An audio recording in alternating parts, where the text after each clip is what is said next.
Hola a todos, mi nombre es Luis Felipe Poblete, Investor Senior del equipo de Portfolio Solutions de Itaú Chile. Y el día de hoy me acompaña Martín Iglesias, líder de la recomendación de inversiones de Itaú Unibanco. Y hoy día vamos a hablar un poco de lo que ha ido sucediendo en los mercados este año y cuáles pueden ser las perspectivas hacia adelante y qué podemos esperar. Martín, muchas gracias por estar aquí y por compartir este espacio. Muchas gracias a ti por la invitación y espero que tengamos una conversación bastante interesante. Bueno, a ver, han pasado hartas cosas este año. Ha sido un año bien convulsionado, con harta volatilidad, harta noticia. Y bueno, hemos tenido aranceles históricamente altos, hemos tenido tasas de interés que han tenido harta volatilidad. Temas de inflación también vuelve a ser recurrente en estos ya temas de conversación. Y bueno, sin embargo, los mercados han tenido un muy buen desempeño pese a todo el ruido. ¿A qué le atribuyes este buen desempeño de los mercados y la resiliencia que han tenido los principales índices bursátiles? Yo creo que tenemos que pensar en el momento del ciclo económico mundial como un todo. O sea, estamos en un momento donde las economías están creciendo, el mundo crece cerca de un 3%, Estados Unidos también creciendo obviamente, China creciendo poco abajo de los 5%, y estamos en un momento donde la inflación de una u otra forma ha ido cayendo. Está en un nivel más bajo que lo que estaba hace algunos años atrás. Eso abre también una visión de tasas de interés que puedan caer en los diversos países del mundo. Muchos están empezando a reducirlas, otros ya terminaron de reducirlas, como el Banco Central Europeo. En Brasil se discute cuándo se van a empezar a reducir. Yo creo que esa combinación de una economía mundial que aún crece, con inflación que cae y con las tasas de interés que están empezando a ser reducidas, crea un ambiente favorable para los activos de riesgo en el mundo entero. Entonces yo creo que es por eso que vemos la bolsa americana trabajando en sus máximos, las bolsas de países emergentes en los máximos históricos. Entonces para mí hay un contexto que supera la visión de la volatilidad de corto plazo que hemos visto por el mundo. Entonces yo creo que eso hay que tenerlo en mente y eso probablemente aún va a continuar funcionando por algunos meses. No, de hecho, si uno empieza después a analizar índice por índice, uno ve que, por ejemplo, en el caso de la bolsa local, el IPSA está en máximo histórico. En el caso de Brasil también la bolsa está bien bullante. Vemos, por ejemplo, Estados Unidos con buenos retornos en prácticamente todos los índices. El oro, por ejemplo, también en máximo histórico. Entonces, como que si bien el... Criptoactivos incluso, ¿no? Trabajando en los máximos. O sea, independientemente de toda la incertidumbre, un inversionista no puede decir que no ha ganado plata este año. Exactamente. Ahora, si nos vamos al tema más de aranceles, que ha sido el tema central, diría yo, de este año, hay que concordar también que los aranceles van a tener un impacto en el crecimiento y quizás ya no vamos a esperar el crecimiento que esperábamos a principio de año, pero sí se sigue viendo crecimiento. No, yo creo que sí. Bueno, pero de hecho el impacto, por ejemplo, de los aranceles en la economía americana está siendo mucho menor que lo que se pensaba al principio, ¿no? O sea, uno no ha visto, por ejemplo, un impacto muy grande en las tasas de inflación. Y se hablaba un poco que la inflación iba a subir muchísimo, iba a comprometer el consumo interno de Estados Unidos, y eso no se está viendo de una forma muy clara, ¿eh? Entonces, eso nos hace ver que la inflación está relativamente controlada, hay algo de desaceleración económica, pero de todas formas la economía continúa robusta. Y por tanto, yo creo que va a crecer un poco menos la economía mundial, pero igual vamos a tener algún tipo de crecimiento, ¿eh? En algún momento se llegó a pensar que podíamos tener una recesión mundial o una recesión en Estados Unidos. Yo creo que 2 años atrás ese tema era importante.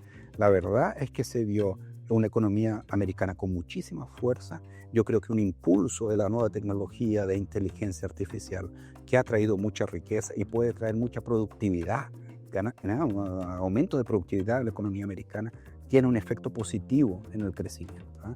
Y obviamente cuando uno ve la economía americana, tal vez va a crecer un poco menos, pero de todas formas creciendo, y otras regiones del mundo creciendo un tanto más, eso crea ese ambiente positivo que yo te comentaba. Sí. Bueno, en el caso de Estados Unidos particularmente, que ha sido, digamos, la zona del ruido, claro, se esperaba que creciera a principio de año en torno a un 2,5%, después se corrió a la baja un poco ese crecimiento. Hoy día quizás ya se han visto algunas señales de que ya no es una economía, digamos, tan bullante, sino que se han visto algunas mermas en el mercado laboral. Claro, en el mercado laboral principal nada, exactamente. Los últimos números que hemos visto han sido peores que lo que se esperaba, pero de todas formas yo digo que es una reducción en el crecimiento, tal vez un número de crecimiento cerca de 2,2%, que es un número bueno, o sea, no es maravilloso, es menos que lo que venía creciendo la economía americana, pero quiero destacar eso, no es una caída de la actividad económica muy, muy fuerte. Es importante tener eso en mente, porque si fuera una caída más fuerte, si estuviéramos hablando de la posibilidad de una recesión, ahí los mercados serían otra cosa. La verdad es que la visión de los mercados para el mundo entero es positiva, porque lo que se ve es una economía, hay un soft landing, podemos decir eso, ¿no? Muy distinto al escenario del 2022, cuando los mercados anticipaban una potencial recesión en Estados Unidos, que finalmente no llegó, y que por eso vimos la bolsa cayendo sobre un 20%. Exactamente, ese es el punto. Oye, Martín, acá llevándote un poco más al tema de aranceles, ha sido bien curioso, porque el 2 de abril, donde Trump anuncia estos aranceles para prácticamente todo el mundo a través de una pancarta, prácticamente ningún país zafó, ¿sí? 10% para prácticamente todos, incluso aranceles más altos para algunos socios comerciales principales. Finalmente hubieron como 3-4 meses de negociaciones, de acuerdos, y hoy día la verdad es que el escenario es más bien similar al 2 de abril, o sea, la zona euro todavía cuenta con un arancel alto, Japón todavía cuenta con un arancel alto, los países de Latinoamérica también, quizás con China fue el principal avance, pero acá preguntarte un poco por este arancel del 50% que vivía ahí a Brasil, entiendo que algunos sectores en particular, pero ¿cómo crees que esto le ha afectado a la región y cómo ha afectado también la visión que tienen acerca del tema de aranceles para Latinoamérica? Mira, yo creo que hubo un susto en un primer momento, de hecho eso fue. Y después, a medida que las cosas van avanzando, se ve que el impacto no es tan grande. De hecho, los principales productos de exportación de Brasil no tienen más aranceles de 50%. Aquí nosotros estamos hablando de petróleo, estamos hablando de aviones, estamos hablando de jugo de naranja, estamos hablando de metales. Todo eso cayó y no tiene el arancel del 50%. Hay un impacto que es para algunos sectores específicos, particularmente el sector de café y el sector de carne, que están con las tarifas adicionales de 50%, los aranceles, pero no es un impacto que se pueda decir fuerte para la economía como un todo. Entonces, nosotros hablamos que el impacto general de esto en el PIB brasileño será algo como 0,1-0,2% de crecimiento.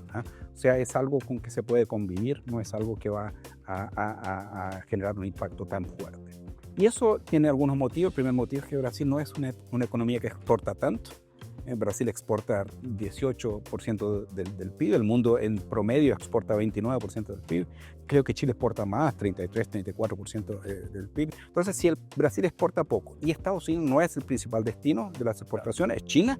Para China se exporta algo como 31% de las exportaciones y solo 11% van para Estados Unidos. O sea, una economía que no exporta mucho y que Estados Unidos no es su principal destino tan dependiente y que la mayor parte de los productos importantes no tienen el arancel de los 50%, el resultado final es que el impacto de todo esto fue o es mucho más pequeño de lo que se pensó en un primer momento. Entonces, hay algunos problemas para algunos sectores, pero para la economía como un todo yo creo que no hay un problema serio. Perfecto. Sí, bueno, yo creo que este año ha sido también para sacar lecciones, porque también este momento de incertidumbre, estos momentos de volatilidad, recordemos que el 2 de abril el S&P cayó en torno a un 15%, también ha invitado a que los inversionistas hayamos sacado lecciones o las personas que toman decisiones de inversión tomen también lecciones. ¿Qué lecciones crees que nos ha dejado este 2025, que todavía nos queda, pero con toda la información que hay disponible, qué es que digamos, ha ocurrido y qué cosas podemos sacar lecciones? Mira, yo creo que hay dos cosas que se mezclan. La primera es distinguir lo que es ruido de corto plazo de lo que es un evento realmente marcante. Yo empecé hablando que estábamos en un momento importante de la economía, con el mundo creciendo, con inflación cayendo. Esto es importantísimo, y eventualmente ahí aparecen noticias que son ruido, o sea que a corto plazo parecen importantes, pero que a largo plazo no son tanto. Saber distinguir eso es muy importante, no siempre es fácil. Obviamente es necesario y es importante tener un equipo económico, una asesoría de inversiones que te ayude a distinguir uno de lo otro. Y el segundo punto es la visión. O sea, yo creo que un inversionista tiene que tener una visión de largo plazo, ¿ya? Cuando un inversionista tiene una visión de corto plazo, es como si él estuviera sometido al efecto del ruido de una forma mucho más intensa. Entonces, la mayor parte de los problemas que nosotros vemos a corto plazo desaparecen rápidamente. Mira, y no es solo eso, ¿no? Uno piensa cuando explota la guerra de Rusia contra Ucrania o el propio día, son innúmeras las situaciones en que las reacciones del mercado en el primer momento son terribles, pero que después eso se pasa y el mercado está más tranquilo. Entonces, para mí es una invitación a que los inversionistas piensen siempre en un horizonte más largo, más de largo plazo. Y en la medida que se pueda, alejarse un poco del ruido diario, digamos, que uno está viendo en lo general en los mercados. Sí, exactamente eso. Otro punto que yo creo que es relevante a considerar es que un poco hoy día estamos volviendo a la base de a las buenas prácticas que uno sugiere al momento de invertir, que por ejemplo el tema de diversificación, que se había perdido, digamos, en los últimos 2 años, porque Estados Unidos, por ejemplo, fue la región con mejor desempeño en estos últimos, digamos, 2 años, con rentabilidades por solo el 20%. Entonces, un inversionista que estaba invertido 100% en Estados Unidos, la verdad es que lo pasó bastante bien. El tema es que este año ha sido todo lo contrario. Y bien hemos tenido buen desempeño, Estados Unidos ha estado rezagado en comparación a otras regiones, y ahí el tema de diversificación ha cobrado aún mayor relevancia, y yo creo que también debiese ser una de las buenas prácticas y las buenas lecciones que también hemos tenido que aprender este año. Perfecto. Y aquí la diversificación en todos los sentidos. Tenemos renta fija americana pagando buenas tasas de interés. Bueno, Brasil ni se habla, tenemos tasas de muy altas por otros problemas. Y las bolsas de los diversos países, ¿no? O sea, Estados Unidos, la bolsa está yendo bien, el dólar no tanto, pero la bolsa yendo bien. Los países emergentes también a sus máximas históricas. O sea, yo creo que esa discusión de tener una diversificación global, amplia, es un tema que ha aparecido y espero que venga para quedarse. O sea, que los inversionistas entiendan que esto es un gran valor que ayuda tanto a ganar más, como también a reducir los riesgos en determinados momentos de volatilidad, de ruido y por ahí, ¿no? Entonces, yo creo que esa es una lección importantísima, ¿no? Totalmente. Y otra cosa que yo creo que hace mucho sentido, y también es parte de las buenas prácticas que uno habla en términos de inversión, es el tema de mantenerse invertido y no hacer cambios drásticos en los portafolios de inversión en momentos de alta volatilidad o de gran estabilidad. De ahí es lo que pasó, por ejemplo, el día 2 de abril, cuando Trump anuncia estas tarifas, ¿cierto? Y el S&P cae en torno a un 15 días posteriores. Y finalmente el S&P 500 recuperó ya toda la caída. De hecho, desde el día 9 de abril a hoy día ha rentado en torno a un 30% en dólares. ¿Te parece, digamos, también esa línea el mantenerse invertido como parte de las lecciones? Perfecto, sin duda. Es muy difícil encontrar los momentos justos de entrar o de salir. Es muy difícil. Primero, cuando cae 15%, es muy difícil que alguien tenga la sangre fría para invertir en ese momento. Es más probable, al contrario, lamentablemente, que la persona quiera deshacerse de sus inversiones en ese momento, y ahí es pésimo. Un estudio que yo hice hace muchos años, tú debes haber visto alguno parecido con esa, es que, por ejemplo, la bolsa americana, si uno saca los 0,4% de los mejores días, uno le saca 100% de la rentabilidad. Y las personas quieren encontrar ese 0,4% de los días, y es prácticamente imposible. Esa es que es la verdad. Porque incluso el 0,4% de los días está exactamente cuando nadie quiere invertir, cuando todos lo estaban con miedo. Días posteriores. Exactamente, los días posteriores. O sea, estar invertido siempre, tener un portafolio diversificado con todos los tipos de activos que tu perfil de inversionista acepta o requiere, yo creo que es una práctica excelente. Yo diría que al fondo hay dos grandes lecciones aquí, ¿eh? La primera es que hay que mirar a largo plazo y menos a corto plazo. Y la segunda es que hay que diversificar y no tener un único activo, ¿eh? O sea, cuanto más diversificado esté, cuanto más a largo plazo mires tus inversiones, yo creo que las posibilidades de ser un inversionista de suceso, que tenga buenos resultados en sus inversiones, se aumenta de una forma enorme. Sí, totalmente de acuerdo. Y de hecho en esa línea, es tan importante el tema de mantenerse invertido, que de repente nos encontramos con muchos inversionistas que buscan la mejor oportunidad en Estados Unidos, o la mejor oportunidad en China, la mejor oportunidad en un sector en particular en Europa, como si eso te brindara el mejor retorno de largo plazo, cuando en realidad lo que te da el retorno de largo plazo y consistencia es justamente tener como este asset allocation estratégico bien definido por clase de activos y mantener esa disciplina y justamente no hacer cambios en los momentos drásticos. El asset allocation, hay diversos estudios que dicen que ese asset allocation es responsable por algo como 80-90% de la rentabilidad final del inversionista. Lo restante es poco, es muy poco. O sea, se gana un poquito aquí porque le achunté a este sector, o el momento de entrar fue bueno, pero de hecho mantener un portafolio equilibrado a largo plazo con un buen nivel de diversificación, dependiendo de tu perfil, de tu aceptación al riesgo, es lo que determina el suceso. Sí, bueno, y me imagino que bueno, no es fácil hacerlo. Hay comportamientos del inversionista que también juegan en contra, tenemos muchos sesgos detrás. ¿Cómo ves tú ese tema de un comportamiento que tiene que ser disciplinado, pero en el fondo también hay muchos sesgos emocionales que atentan un poco contra eso? Claro, pues si eso no es fácil. O sea, es fácil decirlo y conversarlo, pero no es fácil porque las emociones aparecen, ¿no? Yo me acuerdo, por ejemplo, de Warren Buffett, ¿no? Que es gran inversionista, está jubilando ahora, está dejando su empresa. Pero yo me acuerdo, por ejemplo, que cuando le preguntan ¿y cómo usted tiene tanto suceso en sus inversiones? Yo creo que alguien le quería saber cómo él hace sus cuentas y cómo determina qué comprar y qué vender. Y él dice, no, yo lo único que trato es de ser optimista cuando está todo el mundo en pánico y ser un poco más conservador cuando está todo el mundo eufórico. Todo lo contrario a lo que el mundo hace. Exactamente. Pero el hecho es ese, o sea, y ahí su socio, Charlie Munger, decía que para ser un buen invertidor basta no hacer grandes tonteras, ¿no? O sea, ¿y cuáles son las tonteras? Exactamente eso. O sea, salir en un momento de pánico, salir en un día 2 de abril, querer entrar después de un momento de altísima de euforia.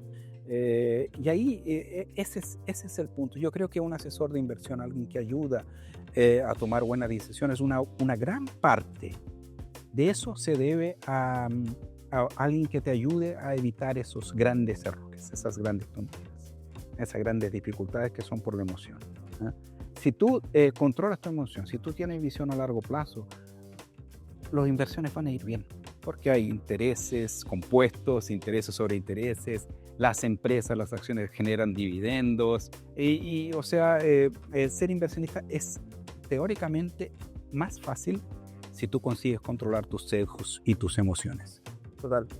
Hablamos también del tema de diversificación, de cómo empezar a incluir varias clases de activos, porque esto tampoco se trata de, diversificación es invertir una parte en Estados Unidos, otra parte en Europa, otra parte en emergente, sino que también en la asignación de las distintas clases de activos. O sea, un porcentaje de renta variable, por ejemplo, un porcentaje de renta fija, un porcentaje de manejo de tu caja para la parte más de emergencia o de reserva.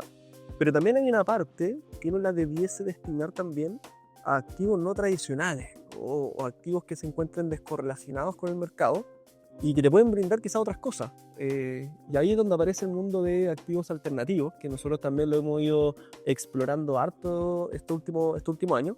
¿Qué opinión te merecen los activos alternativos y si es que ustedes también lo han impulsando desde así? Bueno, depende un poco de lo que hablamos de alternativos, ¿no? O sea, obviamente, por ejemplo, no sé si commodities lo considera un activo alternativo o no. Ha sido un año excelente, por ejemplo, para metales, para oro y para todo demás. Alternativo seguramente consideras tú a los criptoactivos, por ejemplo, el Bitcoin, ¿no? Es un activo que viene llamando la atención de mucha gente, obviamente, porque está trabajando también en las máximas históricas de cotización. Ahí hay que tener un poco de cuidado. Yo creo que hay que tener una exposición relativamente pequeña. Yo encuentro que es un activo, por ejemplo, que tiene una simetría positiva, pero tiene un riesgo enorme. La volatilidad, por ejemplo, es más o menos 4 veces la bolsa brasileña, que creo que la volatilidad es parecida con la bolsa chilena, creo yo, ¿no? La bolsa americana es un poco menos volátil, pero o sea, estamos hablando de 4 veces el riesgo de la bolsa, es mucha volatilidad, ¿no? ¿Qué es lo que pensamos? Que si alguien me pregunta cuánto invierto en eso, yo le digo que hay que invertir poco. Nosotros tenemos 4 perfiles de riesgo, no sé si aquí son los mismos. Tenemos el conservador, moderado, arrojado y agresivo, le llamamos. Esos 4, máximo nosotros recomendamos 0, 1, 2 o 3% En la parte de criptoactivos, criptoactivos. en la parte de criptoactivos, como máximo. O sea, no es ni siquiera una recomendación estándar, pero es una alerta para evitar concentraciones de más que eso. Entonces, y también nuestra recomendación para quien quiera invertir en eso es que lo haga poquito a poco. O sea, si tiene una aceptación al riesgo alta, los 3% pueden ser hechos a largo plazo. O sea, va comprando de medio por ciento en 6 veces o en 12 veces, porque hay un riesgo enorme de que tú compres en un momento de alta de mercado y todo lo demás. Entonces, con esos cuidados, yo creo que se puede invertir un poco en un activo de riesgo como ese, pero con bastante cuidado, la verdad. Pues, y también dentro de lo que es la categoría activos alternativos, también hay cosas más conservadoras o mucho más estables que cumplen ese rol justamente de descorrelacionar con los mercados tradicionales, como ahí aparece el tema de inversión en deuda privada, inversión en el sector inmobiliario, por ejemplo, ya con algo más de volatilidad, private equity. Entonces también ahí aparecen alternativas interesantes. No, claro, exactamente. Yo creo que la gran función de eso es lo que tú dijiste, es descorrelacionar, ¿no? Descorrelacionar, o sea, hacer con que el portafolio trabaje de una forma más equilibrada en los diversos momentos de la economía. Cuando uno tiene activos que no reaccionan de la misma forma a los acontecimientos de la economía, uno tiene un portafolio que es como si tuviera menos hoyos en la carretera. Claro. Y son los hoyos en la carretera que provocan los problemas.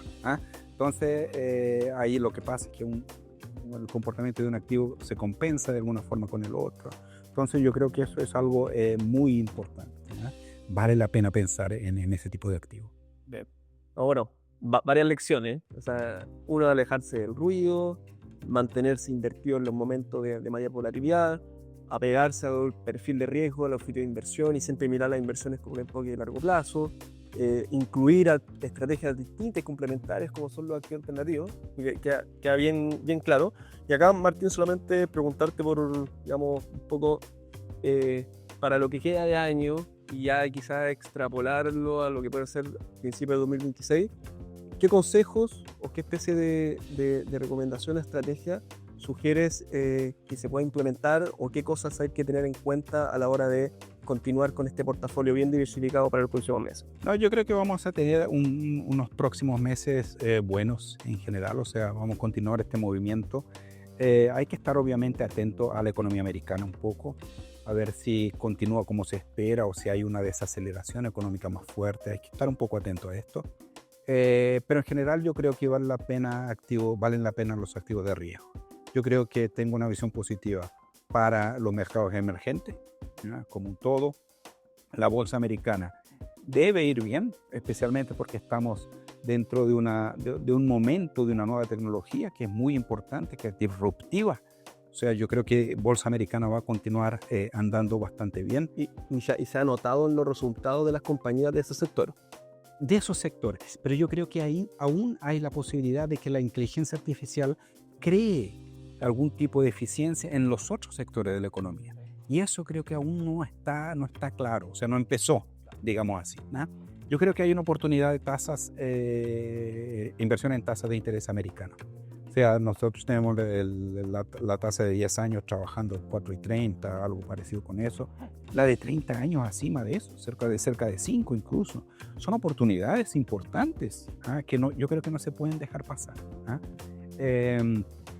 Yo creo que esas son mis principales recomendaciones. Y obviamente lo otro que hablamos, ¿no? O sea, tener una diversificación buena en el portafolio, mantener la calma en momentos más difíciles. Yo creo que son esas las recomendaciones en general. Perfecto. Bueno, clarísimo. Muchas gracias, Martín, por compartir este espacio. Muchas gracias a ti por la invitación. Y recuerda, estar informado es invertir en ti. Itaú Personal Bank.